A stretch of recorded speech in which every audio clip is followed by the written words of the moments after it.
Paz do Senhor, irmãos. Os irmãos estão ouvindo no fundo? Amém? Efésios capítulo 4.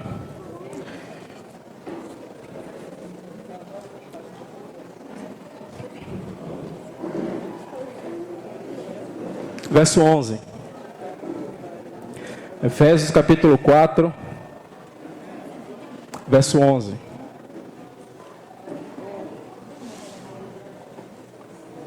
E ele mesmo concedeu uns para apóstolos, outros para profetas, outros para evangelistas e outros para pastores e mestres, com vista ao aperfeiçoamento dos santos, para o desempenho do seu serviço e para a edificação do corpo de Cristo.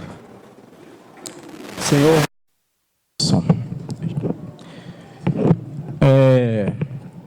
semana passada nós tocamos em alguns aspectos a respeito da vida e serviço de Barnabé.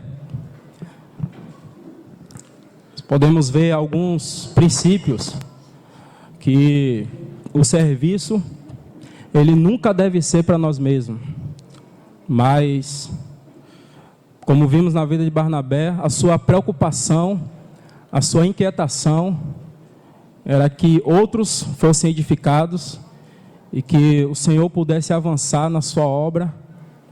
E vimos também que Barnabé, de forma muito simples, ele introduziu Paulo.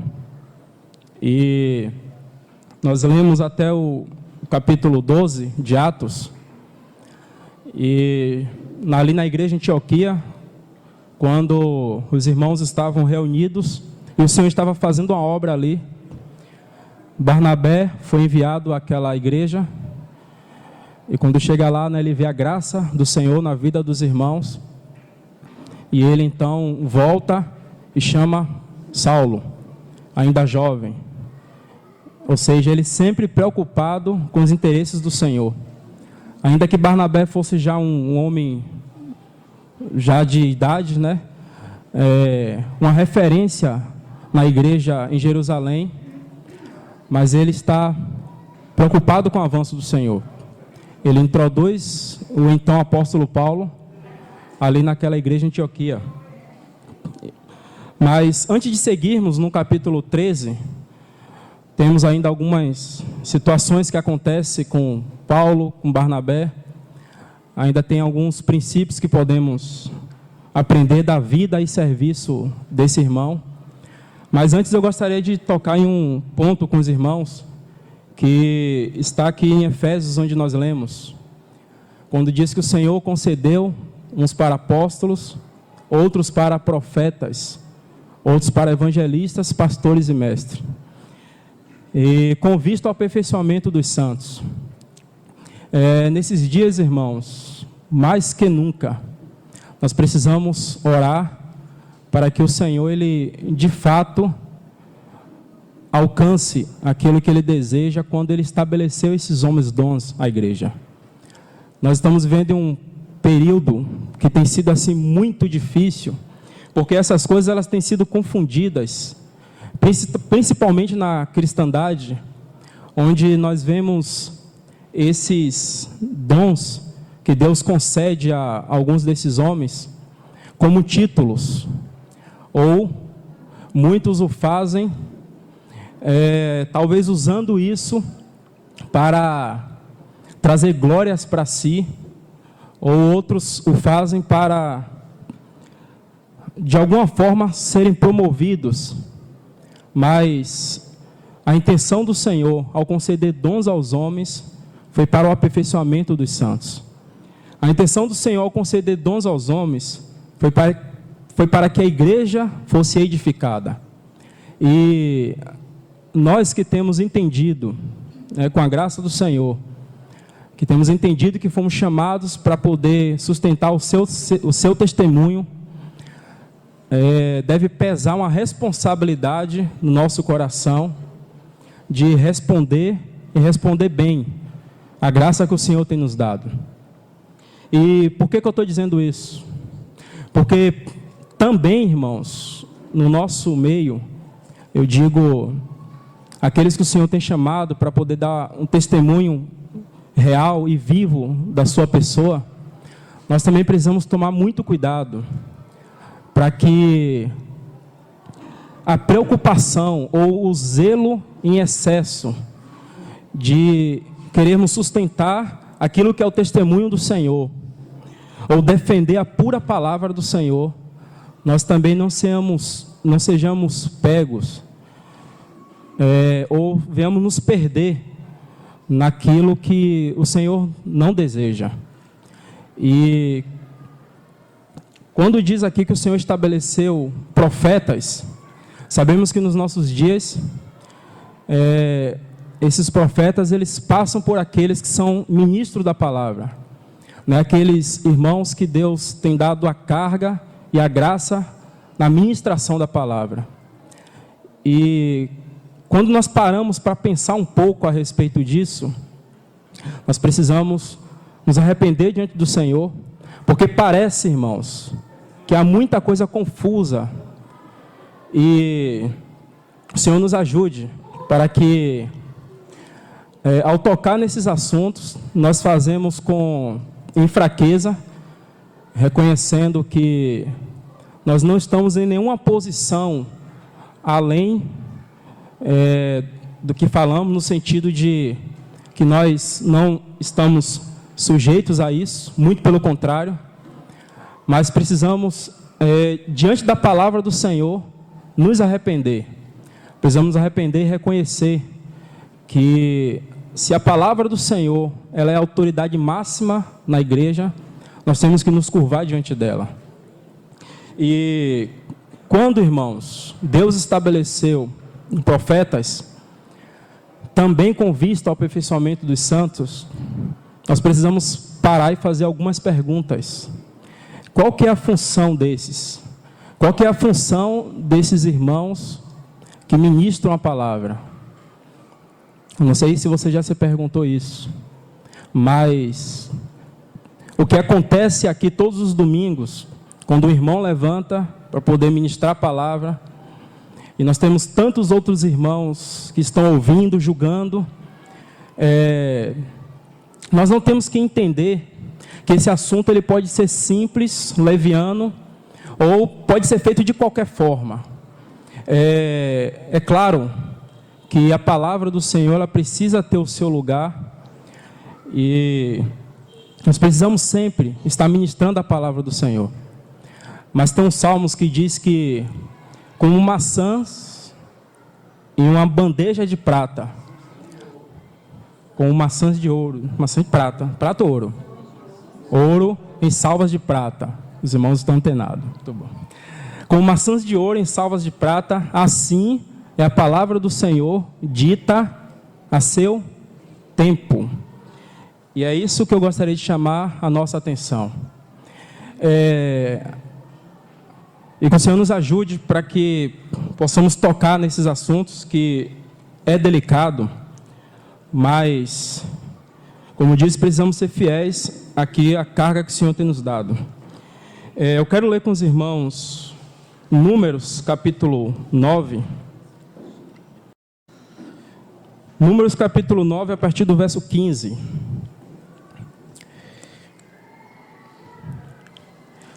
No dia em que foi erigido o tabernáculo, a nuvem o cobriu, a saber, a tenda do testemunho, e à tarde estava sobre o tabernáculo uma aparência de fogo até a manhã. Assim era de contínuo, a nuvem cobria, e de noite havia aparência de fogo. Quando a nuvem se erguia de sobre a tenda, os filhos de Israel se punham em marcha. E no lugar onde a nuvem parava, aí os filhos de Israel acampavam. Segundo o mandato do Senhor, os filhos de Israel partiam, e segundo o mandato do Senhor, se acampavam. Por todo o tempo em que a nuvem pairava sobre o tabernáculo, permaneciam acampados.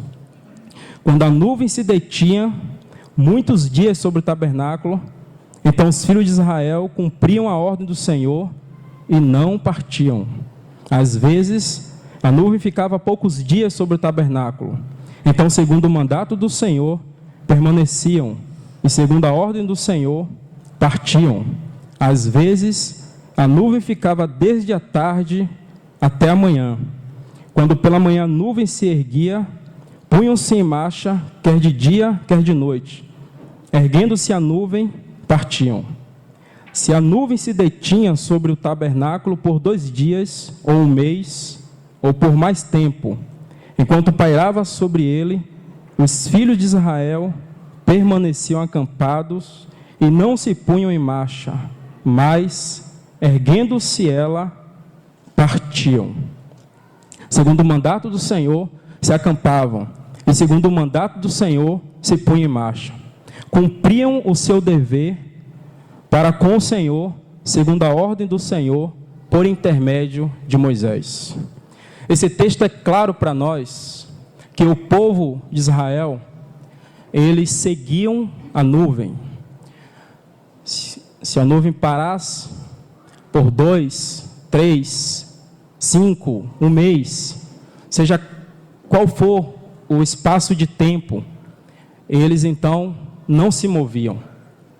Eu não sei como é que você pensa, como é que isso acontecia, mas era muito interessante, porque independente do que estivesse acontecendo ali, eles estavam observando a nuvem. Eles não podiam dar um passo, eles não podiam marchar sem que a nuvem se movesse. Ou seja, de alguma forma, os céus estavam controlando e guiando aquele povo terreno. E só que, irmãos, era muita gente. Eu não sei lhe precisar qual a quantidade ali dos filhos de Israel, mas eu penso que haveria uma grande desordem se todos tivessem que observar a nuvem e então seguir a nuvem à medida que ela se movesse. Você concorda comigo? Porque talvez algumas pessoas ali, elas estivessem fazendo algumas coisas, talvez uns estivessem dentro de suas tendas, talvez outros estivessem em algum serviço. Então não era todos que ficavam observando a nuvem, para que então a partir do mover da nuvem eles pudessem se mover. Como eu disse, era muita gente ali. Então o Senhor ele estabelece uma ordem. No capítulo 10, o Senhor ordena a Moisés para que ele então separasse 2, pelo menos, né? 2 trombetas de prata. E eu não vou ler todo o capítulo, mas faça isso em casa. E as trombetas de prata, ela tinha uma função muito específica. Por favor, escute com atenção. As trombetas de prata, irmãos, ao som da trombeta, o povo se movia. Se a trombeta desse um sonido, tinha uma determinada função que eles entendiam e tinham que fazer. Se fossem 2 sonidos, era uma outra função que o povo entendia e tinha que fazer. E os trombeteiros, eles faziam isso olhando para a nuvem. Ou seja, à medida em que a nuvem se movia, aqueles que eram responsáveis em tocar a trombeta, eles então faziam aquele som e o povo ouvia, e era como que se dissesse assim: a trombeta se moveu. Então a nuvem se moveu, então eles passavam a marchar. Apenas o versículo do capítulo 10, verso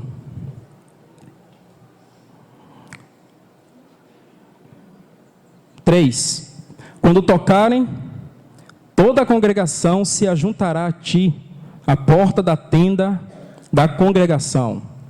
Mas, quando tocar uma só, a ti ajuntarão os príncipes, os cabeças dos milhares de Israel. Quando a tocardes, arrebate, partirão os arraiais que se acham acampados do lado oriental. Mas, quando a segunda vez as tocardes, arrebate, Então partirão os arraiais que se acham acampados do lado sul, arrebate-as tocarão para as duas partidas. Então assim acontecia. À medida em que eles tocavam a trombeta, o povo se movia. Irmãos, qual que é a lição que nós precisamos tirar aqui? Como é que a gente aplica isso para os nossos dias? E como eu disse, aqui nós precisamos ser muito delicados, porque é muito difícil, irmãos, nós entendermos que a trombeta, ela tem dado um som correto, se às vezes a direção do povo tem sido estranha.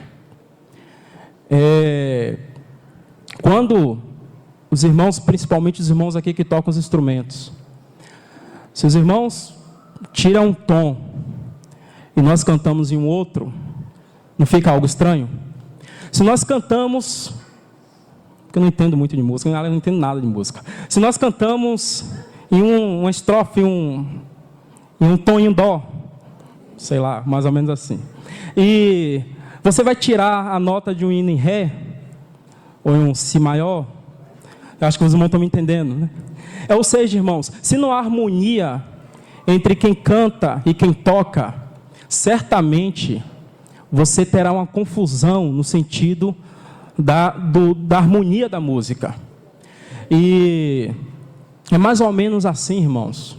Se nós, ao longo de tantos anos, temos ouvido a palavra do Senhor, mas às vezes as nossas vidas têm tomado caminhos diferentes, às vezes muita coisa tem sido estranha àquilo que nós temos ouvido, nós precisamos parar, ir diante do Senhor e perguntar: Senhor, o que é que está errado?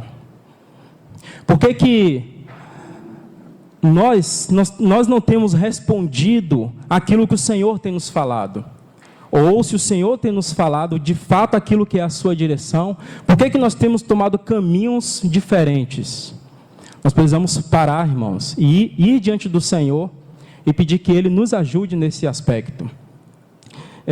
Eu fico às vezes me perguntando por que às vezes há tantos problemas, às vezes há tanta dificuldade, há tantas situações não resolvidas, se às vezes temos passado por tantos assuntos nas Escrituras, que é como se o Senhor nos trouxesse de fato a sua palavra, querendo nos corrigir em determinados assuntos, mas por que às vezes insistimos em determinados erros?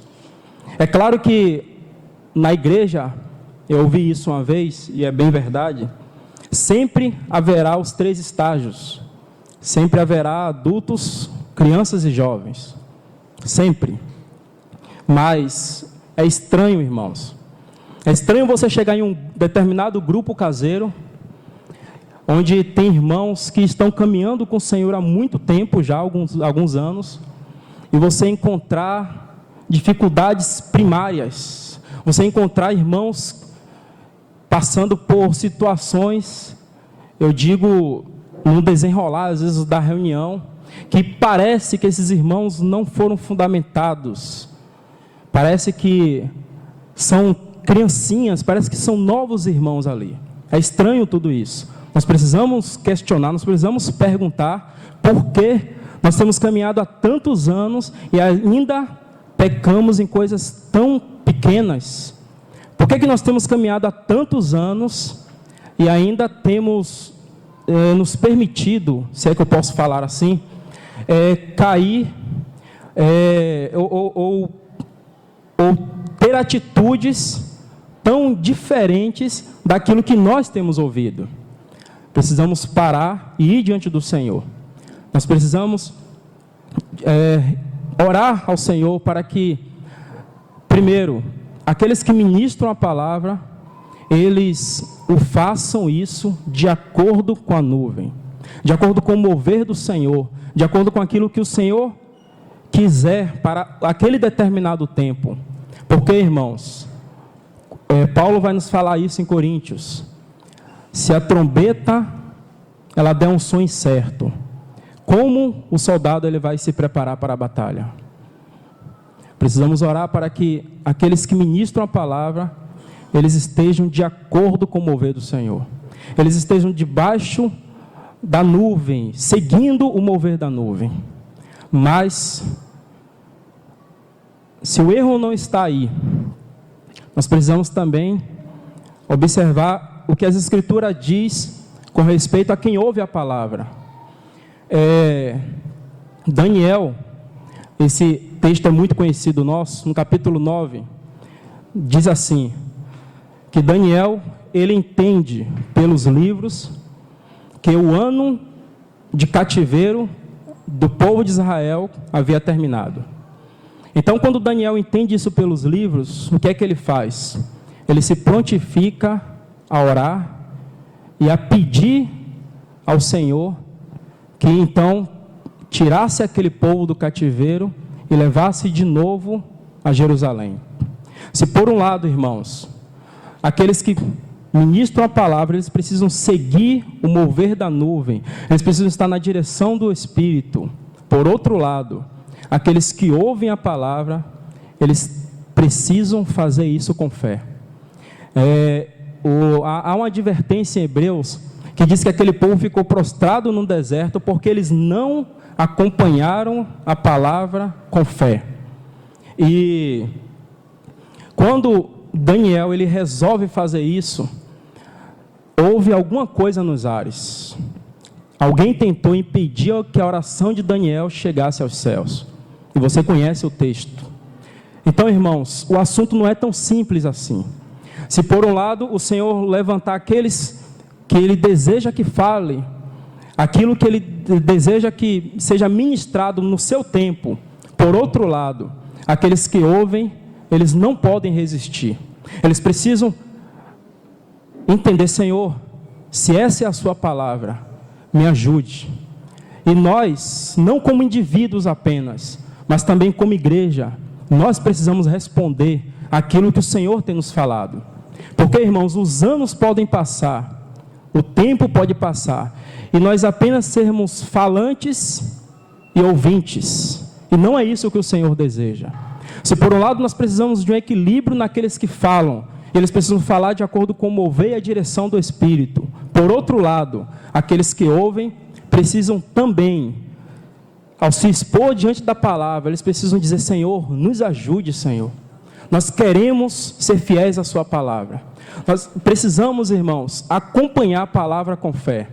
Então, quando Daniel ele se dispõe no seu coração e ele diz, Senhor, o tempo já terminou. Eram apenas 70 anos. Eu não sei se você já se colocou no lugar de Daniel. Daniel, quando foi para a Babilônia, ele ainda era muito jovem. Daniel viu passar vários reinados. Foi no reinado de Joaquim, se eu não me engano, quando ele foi levado cativo, juntamente com seus colegas, para a Babilônia. Mas o tempo passou, Daniel, muito provavelmente, ele viu várias famílias sendo constituídas lá em Babilônia. Muitos conseguiram trabalho, outros talvez ficaram muito bem de vida. As pessoas estavam bem estruturadas ali. Mas nada disso, irmãos, foi motivo para que Daniel não pegasse a palavra do Senhor e aplicasse a fé nela. Daniel, embora vendo todo aquele contexto, ele falou, Senhor, a sua palavra diz que o tempo de cativeiro já passou. Então, Senhor, faz alguma coisa agora, desperta o espírito desse povo, tira o povo dessa condição. Daniel, irmãos, ele não olhou para a condição do povo, ele olhou para a palavra do Senhor. E quando ele viu que o tempo de cativeiro havia terminado, Daniel, ele se prontificou a orar. Então, cabe a nós, ao ouvirmos a palavra, nós precisamos dar uma resposta. Cabe a nós, ao ouvirmos aquilo que o Senhor tem nos falado, nós precisamos nos curvar diante do Senhor e pedir que Ele venha ao nosso encontro. Às vezes nós olhamos para a situação da igreja, para a nossa condição, e às vezes pensamos, poxa, está difícil. Mas o Senhor mesmo, irmão, Ele disse que edificaria a sua igreja. e que as portas do Hades não iam prevalecer contra ela. O Senhor é aquele que está entre o seu povo. Nós precisamos pegar a palavra do Senhor e dizer: Senhor, essa é a sua palavra. Então nós queremos que o Senhor cumpra a sua palavra.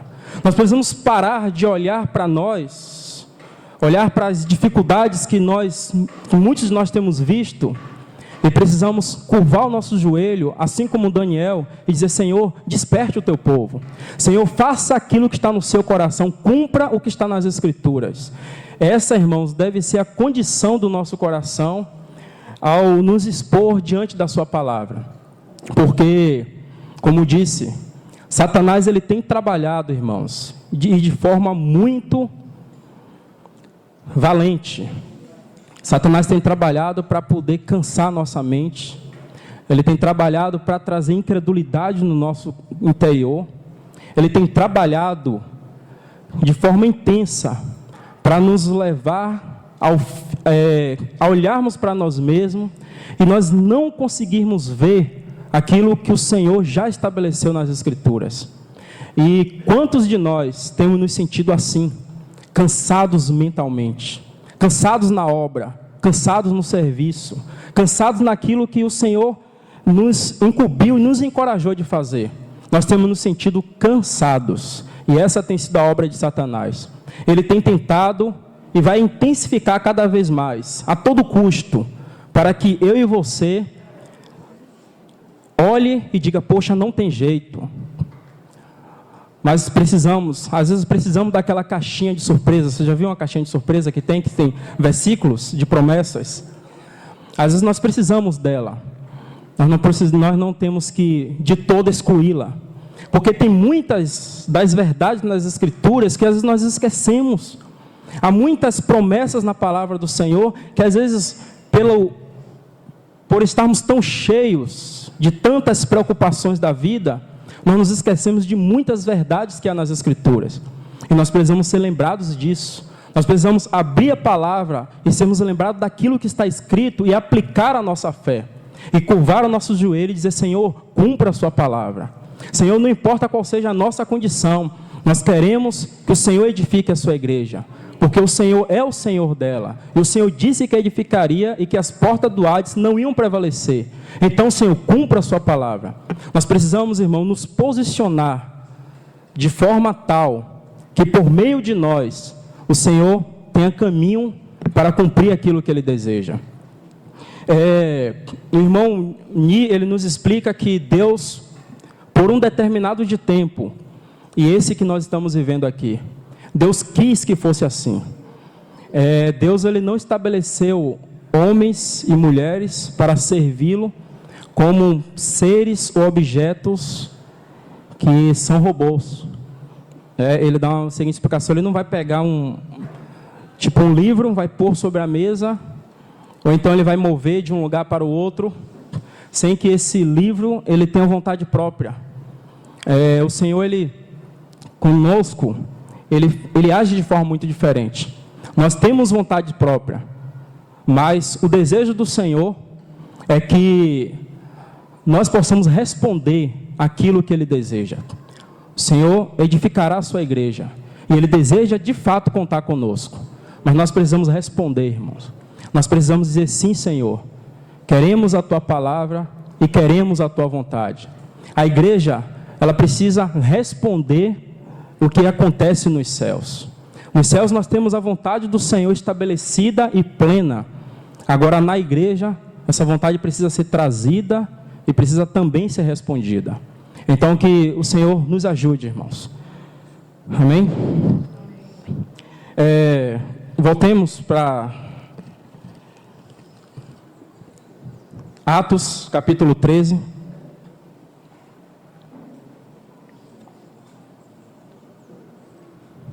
Atos capítulo 3, a partir do verso 1.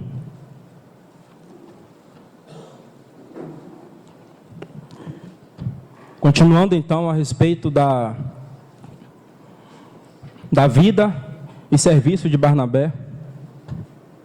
Diz assim, Atos 13, 1. Havia na igreja de Antioquia profetas e mestres: Barnabé, Simeão, por sobrenome Níger, Lúcio de Cirene, Manaém, Colasso de Herodes, o tetrarca e Saulo, e servindo eles ao Senhor. Nós aqui conseguimos ver que o ministério desse irmão, ele atrai tantas outras vidas. Na igreja em Antioquia, quando nós lemos no princípio, Deus estava movendo, fazendo alguma coisa ali. Barnabé, ele volta para Tarso, chama Paulo, volta para Antioquia, mas agora o tempo passou, os irmãos estão avançando, e agora não temos apenas Barnabé e Paulo. Nós temos Barnabé, Paulo, Lúcio de Cirene, Manaém, Colasso de Herodes, tetrarca, e servindo eles ao Senhor. É um ministério que ele não é, como já falamos na semana passada, ele não é exclusivista. O ministério de Barnabé, ele é inclusivista. Ele inclui outros irmãos que, embora pensem diferente, tenham atitudes diferentes, tenham temperamentos diferentes, mas eles podem servir ao Senhor juntos. Embora eles sejam até de etnias diferentes, mas eles podem servir ao Senhor junto. Porque no coração desse irmão nós não conseguimos ver o ministério acima de todas as coisas, mas a sua inquietação, a preocupação do seu coração é o avanço do Senhor. E eu continuo o verso 2, diz assim: e servindo eles ao Senhor e jejuando, disse o Espírito Santo: separai-me agora Barnabé e Saulo para a obra que eu os tenho chamado. É apenas um reconhecimento, que o Senhor está tendo aqui. Então, jejuando e orando, impondo sobre ele as mãos, os despediram. Verso 4. Enviados, pois, pelo Espírito Santo, desceram a Seleucia, e dali navegaram para Chipre. Chegados a Salamina, anunciavam a palavra de Deus nas sinagogas judaicas. Tinham também João como auxiliar. Se você observar, o Espírito Santo separa dois, Barnabé e Saulo. Eles são separados pelo Espírito Santo e eles descem ali na sua viagem, anunciando a palavra. Mas alguma coisa aqui aconteceu. Barnabé, ele resolveu levar João.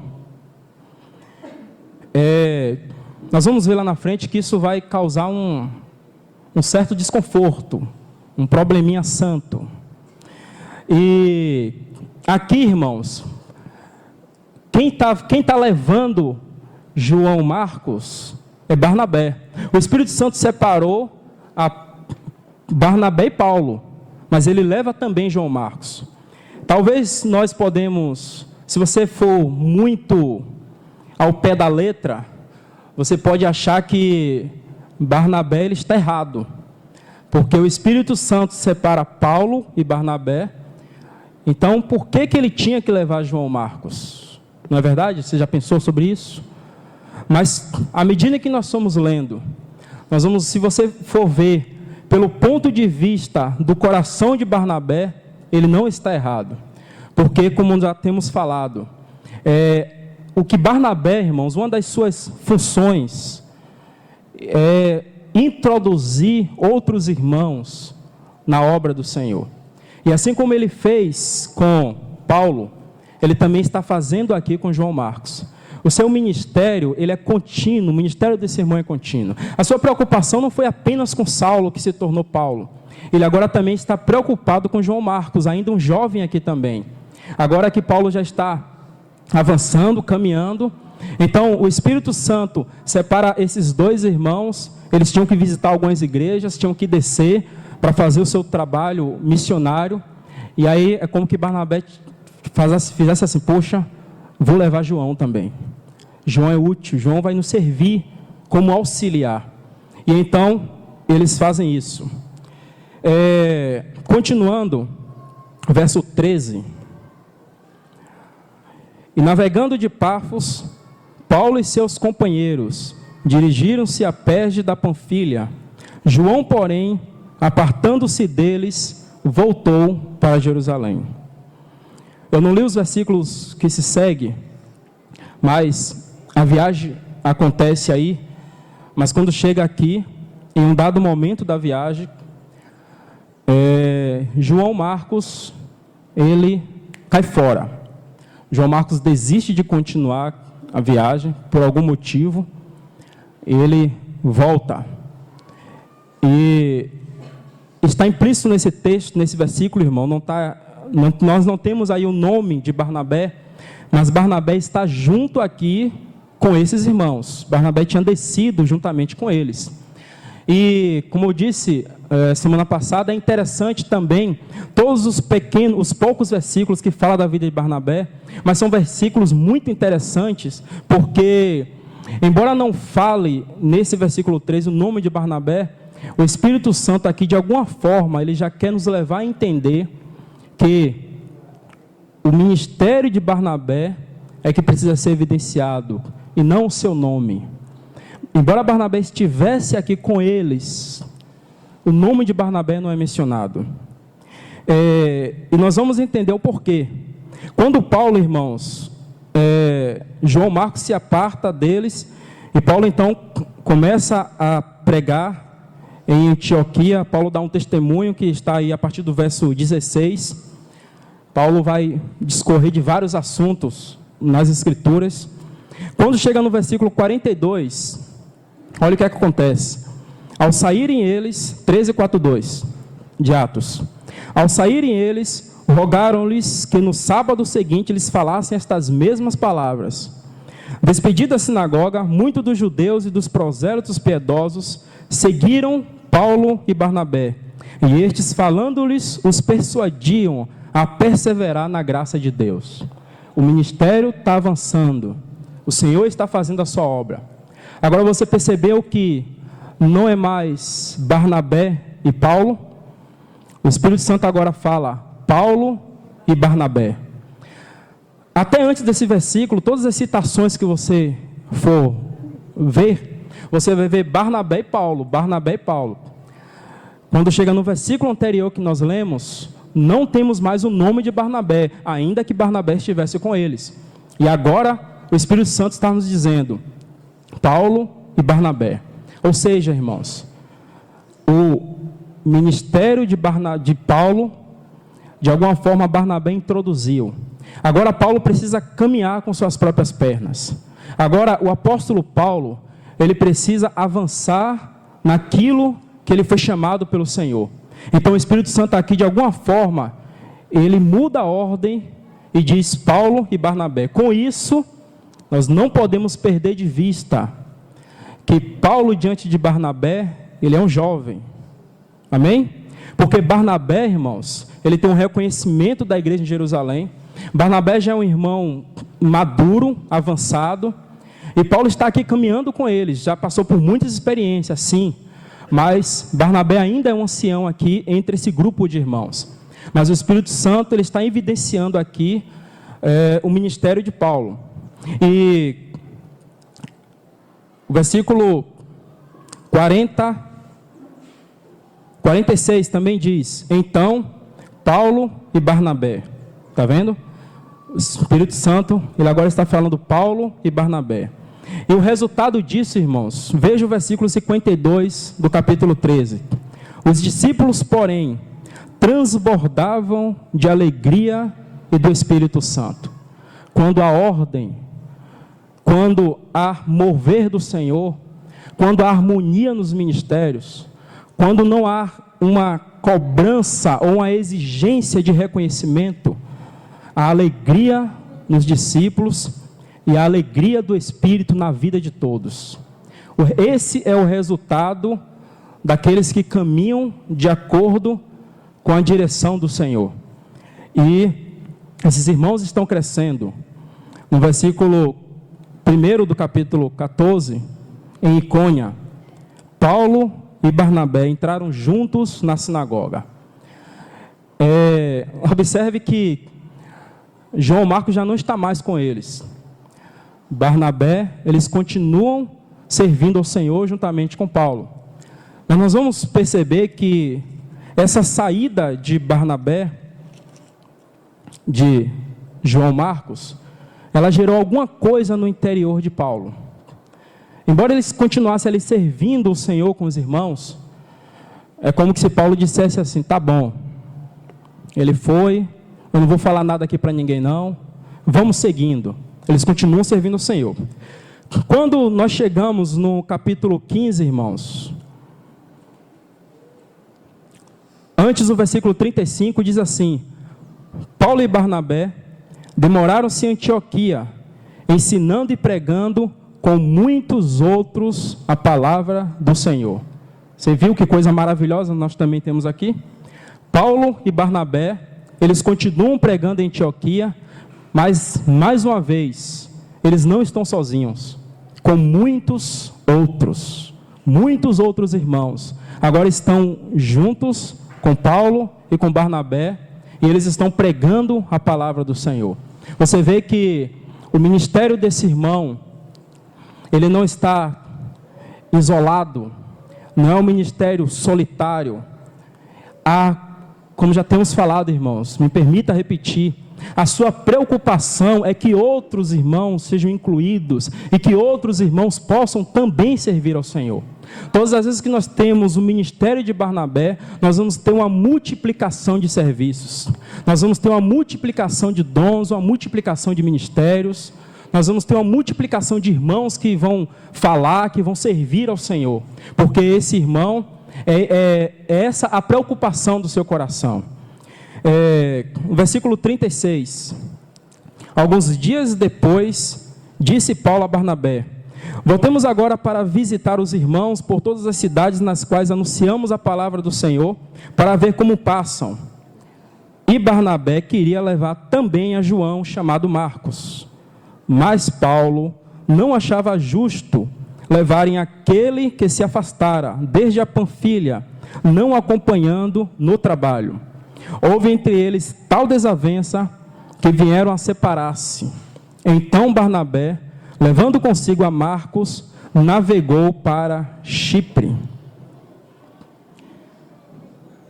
Aqui Paulo se manifestou. Paulo chegou, Paulo chega para Barnabé e diz: vamos voltar, vamos rever aqueles irmãos, vamos fazer a viagem agora, o inverso, mais ou menos assim. Vamos confirmar o trabalho do Senhor e aquilo que Ele fez. E Barnabé, muito, com seu coração tão cheio de amor, ele diz: tá bom, vamos, agora eu vou levar João, vou dar uma segunda chance para ele, vamos encorajá-lo. Mas Paulo diz: não. João Marcos não vai, não é justo que ele vá. E é um outro texto também, irmão, que nós precisamos ler com muito cuidado, porque o finalzinho do versículo 40, diz que os irmãos que partiram, que foi Paulo pegou Silas, e foi um irmão que entrou com eles. Paulo pega Silas e eles são encomendados pelos irmãos à graça do Senhor.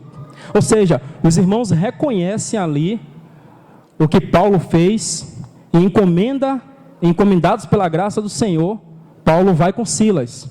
Barnabé, ele volta para Chipre. Nós lemos lá logo no início, quando cita Barnabé, é a sua cidade de origem. Ele volta para Chipre com João Marcos. Essa palavra que diz que houve uma calorosa desavença entre eles, a palavra no original é febre alta. Ou seja, a briga foi feia. Eles não tiveram apenas uma simples discussão. Eu penso que Barnabé deve ter insistido muito com Paulo, querendo mostrar que era interessante que João Marcos fosse com eles. Mas Paulo também, ele era um homem muito forte e convicto nas suas afirmações. Ele disse: ele não vai, pronto. Ele não vai.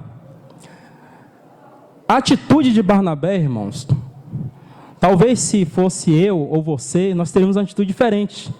Porque Barnabé aqui, ele é o irmão mais velho. Barnabé poderia muito bem bater o martelo e dizer: Paulo, ele vai. Ele vai. Poderia ou não poderia? Poderia ou não poderia, irmãos? Poderia. Quem introduz Paulo no serviço é Barnabé. Quem apresenta Paulo aos apóstolos é Barnabé. Quem tem o prestígio das igrejas é Barnabé. Agora Paulo quer voltar para visitar as igrejas, ele chama Barnabé para ir com ele. Barnabé quer levar seu primo, João Marcos, sobrinho, os irmãos estão atentos. Então, Paulo tem essa atitude, Paulo diz não, ele não vai. E a atitude que Barnabé tem, irmãos, precisa falar e ministrar ao meu e ao seu coração. Depois dessa calorosa discussão entre eles, depois dessa grande desavença, então, veja aí a parte B do versículo 39. Então, Barnabé, levando consigo a Marcos, navegou para Chipre.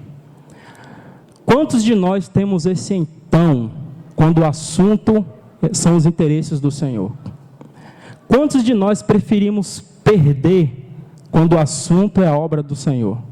Porque foi essa a atitude que Barnabé teve aqui. Ele não exigiu nada. Ele falou: olha, Paulo, os irmãos estão encomendando a graça do Senhor a você. Tudo bem, pode descer com os demais, mas eu vou ficar aqui com João. Barnabé, irmãos, ele não exigiu o que ele talvez pudesse exigir. Barnabé, mais uma vez, a sua preocupação, seu coração é o avanço do Senhor. Quantas vezes, irmãos, há tanta divisão na obra porque os irmãos não querem ceder? Quantas vezes há tanta briga e brigas que causam problemas a ponto de destruírem aquilo que Deus está fazendo porque nós somos duros e resistimos? Se por um lado um está lutando pelos seus direitos, por outro, o outro também está lutando por aquilo que ele acha, e os dois permanecem duros. E aí quem perde? O Senhor não tem o seu avanço. O Senhor não opera aquilo que Ele deseja. Mas graças ao Senhor, pela maturidade da vida de Barnabé. E essa maturidade precisa também acontecer no nosso interior. Esse irmão, ele deixou que Paulo seguisse. Ele tinha em mente, com certeza ele tinha em mente, uma frase que nós costumamos falar: mais importante que a obra é o obreiro. Você já ouviu isso? Ou seja, a obra, ela não pode ser evidenciada em demasia, porque mais importante que a obra é o obreiro. O que é que Barnabé fez? Ele poderia seguir com Paulo e de alguma forma João Marcos retornar sozinho, mas não. Ele prefere ficar e ele volta com João Marcos. E ele volta então para Chipre. E o resultado disso nós temos no versículo 5 do capítulo 16.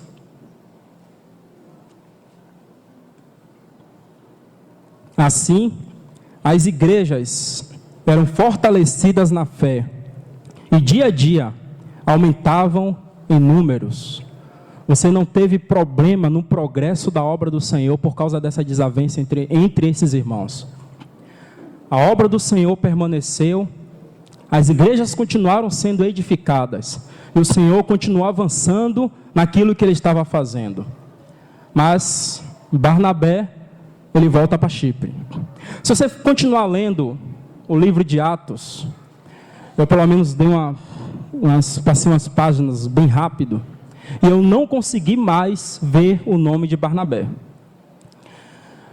Aqui parece, irmãos, que termina a vida de Barnabé no sentido dele com Paulo.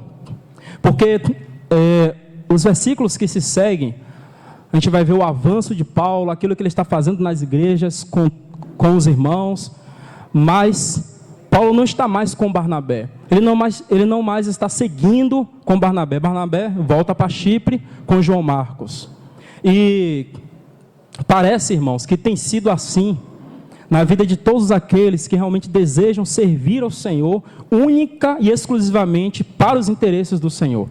É como se o Senhor introduzisse Barnabé para poder trazer essa ajuda a Paulo e fortalecer e edificar tantas igrejas. Mas agora, como é que termina a vida de Barnabé? Ele volta para Chipre. Ele volta para o seu lugar de origem. É como João Batista. ele abriu o caminho do Senhor, ele preparou todas as coisas, o Senhor começou a fazer o seu trabalho. E quando você chega no finalzinho da vida de João Batista, onde você vai encontrar João Batista? Numa prisão, junto ao Mar Morto. João está preso. A obra do Senhor está avançando. Deus está fazendo coisa aqui, coisa ali. E João está preso. E tem sido assim, irmãos, na vida de tantos outros servos do Senhor, que entenderam que a preocupação deve ser os interesses de Deus. Esses irmãos, mesmo no final de suas vidas, eles nunca terão glórias para si. A glória e a honra e o serviço deles precisam ser voltados em honras ao Senhor. E na vida de Barnabé não foi diferente. Ele volta para Chipre. Talvez se nós terminássemos aqui e Paulo não falasse algumas coisas a respeito da vida de João Marcos, nós não iríamos entender o sentido, ou nós não iríamos entender o resultado que foi de Barnabé ter voltado para Chipre com João Marcos. É claro que nós não temos aqui os textos que nos embasem para falar isso, mas penso eu, você pode ficar à vontade, que Barnabé, quando voltou para Chipre com João Marcos, ele deve ter dado umas boas lições em João Marcos. Ele deve ter mostrado para João que João não deveria ter tomado aquela atitude. Talvez ele encorajou João a prosseguir no avanço na obra do Senhor. Ele deve ter passado algum tempo ali com João Marcos. E vamos ver, irmãos, o resultado na vida de João Marcos, após ele ter ficado esse tempo com Barnabé em Chipre. Eu queria que os irmãos me ajudassem por conta do tempo. Eu gostaria que um irmão pudesse pegar Colossenses 4:10. Um outro irmão pega 2 Timóteo 4:11. E um outro irmão, Filemão, versículo 24. Por favor, leia em alto e bom som. Colossenses 4:10. Quem pegou? Pode ler, irmão.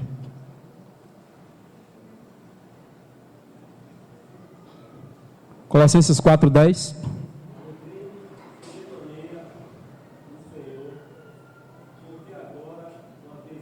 Não. Colossenses 4:10.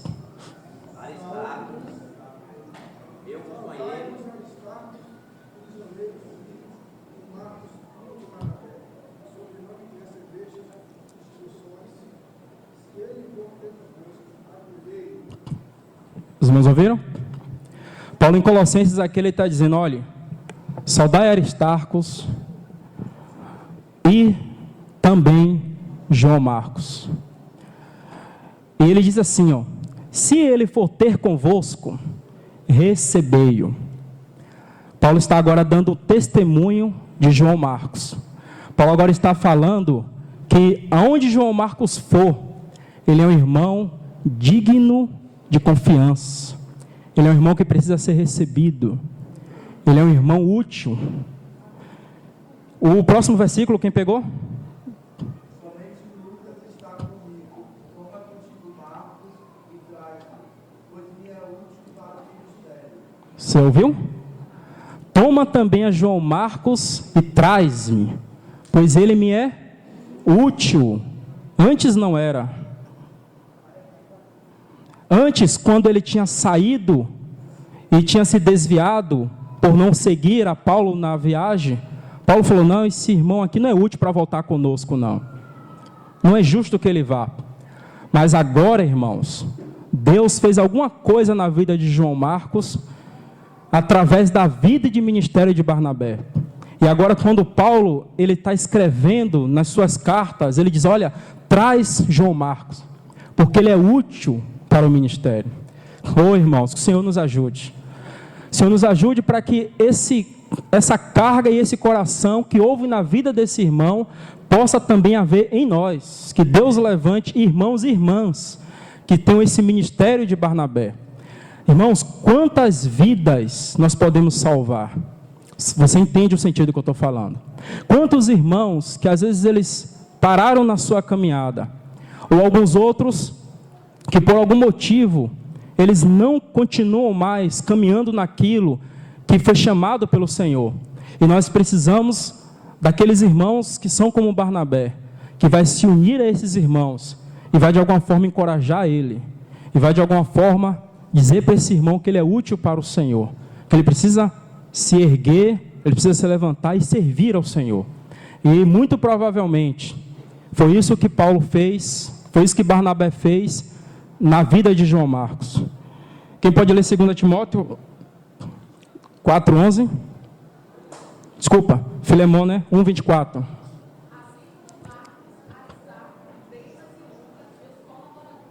Está vendo? Assim como Marcos, Demas e Lucas, meus cooperadores. Agora João Marcos, ele não apenas é útil, mas agora ele é um cooperador de Paulo no seu ministério.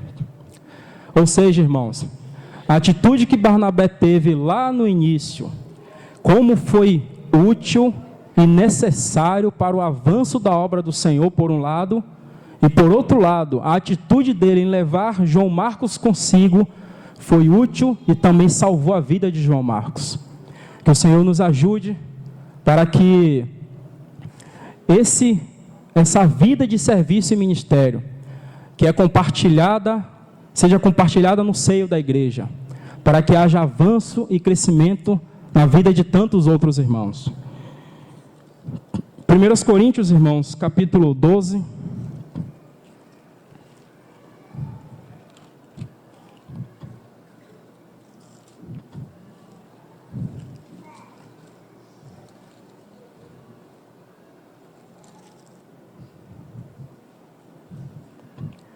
Verso 18. Eu não sei qual tem sido a sua condição diante do Senhor, no que diz respeito a aquilo que o Senhor tem lhe chamado. Uma vez, um irmão chegou para mim e perguntou: irmão, qual que é o seu lugar no corpo? E a primeira vez que eu ouvi isso, para mim foi um choque de realidade, porque eu não tinha respostas. E eu pergunto para você, qual que é o seu lugar no corpo? Tem uma passagem, irmãos, em Jonas, se eu não me engano, capítulo 1, verso 4, a história você conhece ali. O Senhor chama Jonas para Nínive, e ele vai para outra cidade. E ele então entra naquele navio para navegar para uma outra cidade, e algumas coisas acontecem ali, e o navegante do navio, ele faz uma pergunta para Jonas. Ele pergunta para Jonas, se eu não me engano é o versículo 4 desse capítulo: qual a tua ocupação? Da onde vens? Nós precisamos olhar para o nosso irmão e fazer essa mesma pergunta: qual a sua ocupação? Da onde você vem? Às vezes, irmão, nós temos caminhado com o Senhor 5, 10, 15, 20 anos, e temos nos reunido. É bom estarmos aqui, é bom ouvirmos a palavra, é bom irmos para as reuniões, é bom quando tem um ajuntamento, é bom estarmos na vida de comunhão, tudo isso é muito bom. Mas o Senhor não te chamou apenas para isso. O Senhor não te chamou apenas para você estar junto com os irmãos, apenas para você vir todos os domingos, sentar e ouvir a palavra. Você tem um chamado diante do Senhor, e você precisa responder à graça que o Senhor tem lhe dado. Você precisa parar e dizer: Senhor, qual a minha ocupação? Por que o Senhor tem me chamado? O que é que eu preciso, Senhor? De que forma eu preciso responder aquilo que o Senhor tem me chamado? E, irmãos, por favor, não pense, se você está pensando assim, que a reunião da igreja, ou o serviço, ou aquilo que Deus tem para fazer, se resume em 4 horas apenas aos domingos. Não são 4, são 3, né? 9, 10, 11, 12. não se resume nisso, irmãos. Por favor, em nome de Jesus, creia, não se resume nisso. Muitos talvez podem achar que ao vir às reuniões aos domingos, sentar e ouvir a palavra, depois terminar e ir para suas casas e voltar às suas rotinas semanal. Eu estou servindo ao Senhor e as coisas estão avançando. Definitivamente não. Você precisa responder à graça e à carga que o Senhor tem lhe dado. Talvez você possa perguntar, poxa, mas eu não sei qual é o meu lugar no corpo. Na época, quando me perguntaram, eu pensei, falei, não sei. Eu não sei. Mas um outro irmão também me ajudou muito nisso. Ele falou, irmão, se você quer saber qual é o seu lugar no corpo de Cristo, só tem uma única forma, uma única maneira. Comece a servir. Mas aonde? Sirva e sirva. O que nós temos que fazer é servir ao Senhor. E à medida em que a graça do Senhor for nos enchendo no nosso serviço ao Senhor, Ele mesmo vai inclinando o nosso coração para aquilo que Ele deseja. Mas se você não tem feito isso, irmão, se você tem apenas se acomodado, em nome de Jesus você precisa se levantar.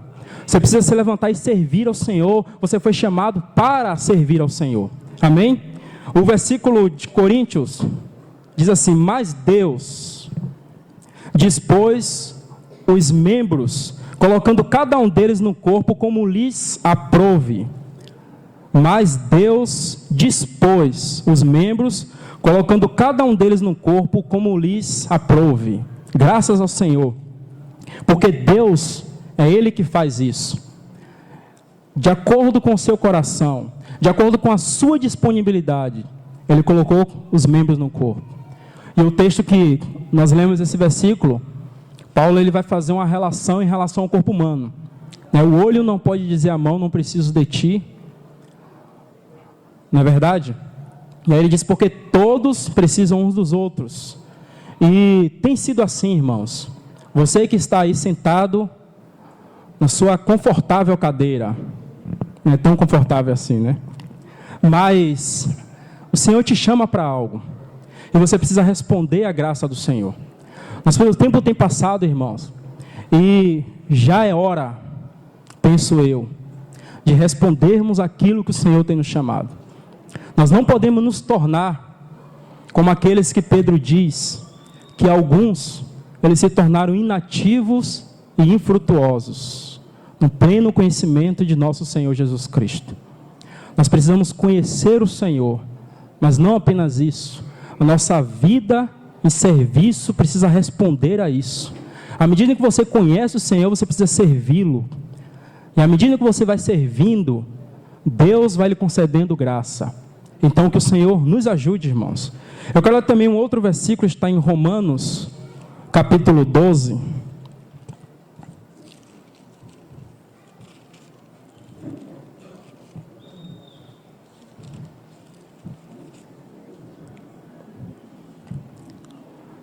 A partir do verso 3.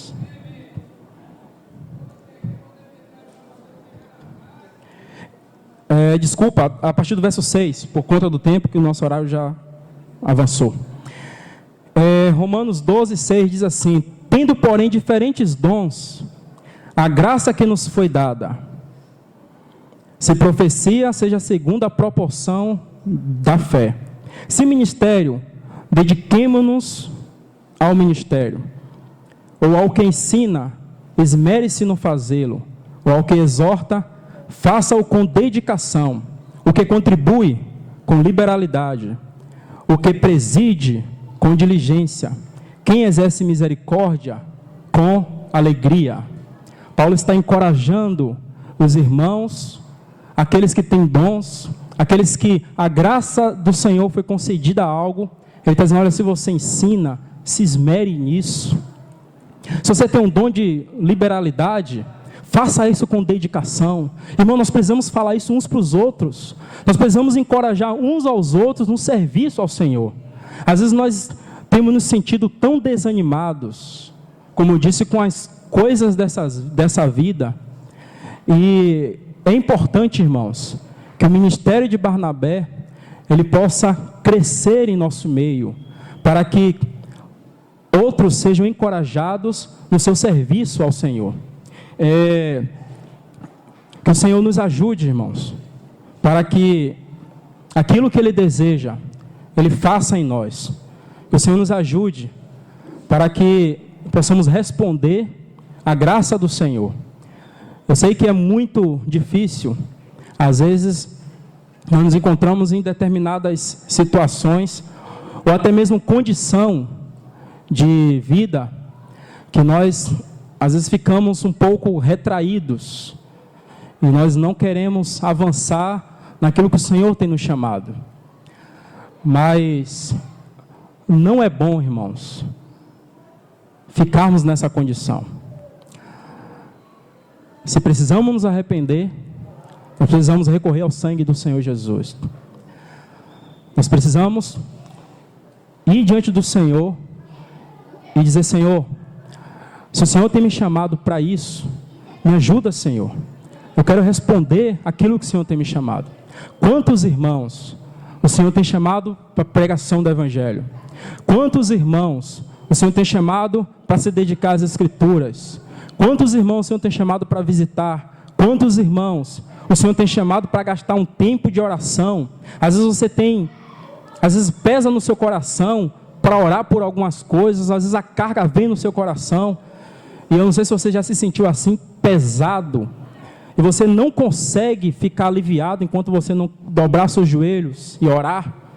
Mas ao mesmo tempo, irmãos, que tudo isso vem, você olha para você olha para as circunstâncias, e você começa a travar uma luta dentro de você mesmo.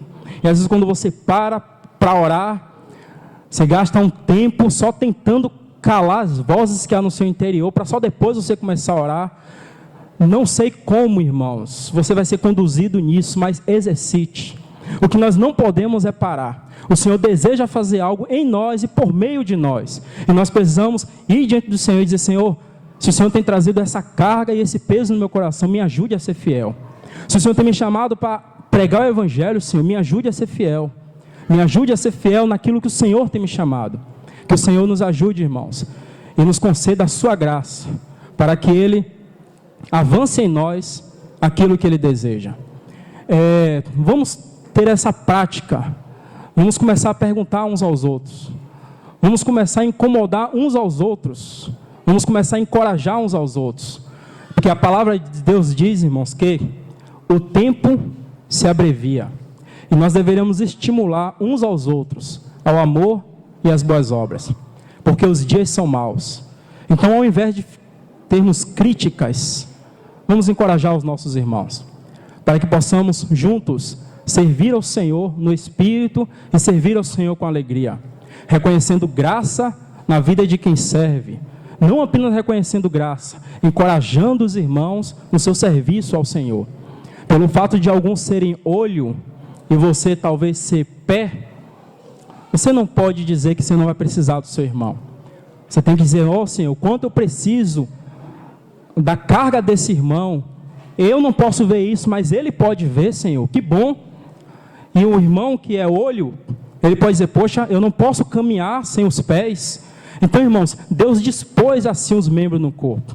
É o seu serviço juntamente com o meu, que nós vamos servir ao Senhor juntos. E Deus vai ter aquilo que Ele deseja, edificação. E como aconteceu na igreja em Atos, a igreja crescia e fortalecia, e os discípulos transbordavam de alegria no Espírito Santo. Que o Senhor nos ajude para que o nosso serviço seja ajustado, para que o nosso serviço seja adequado e possamos também servir de encorajamento uns aos outros. Vamos orar. Senhor, nós agradecemos a Ti por esse tempo e Te louvamos pela Sua palavra, Senhor. Oramos para que o Senhor mesmo faça em nós aquilo que o Senhor deseja. Nós nos colocamos nas Tuas mãos, Senhor. Tu sabes a condição do nosso coração.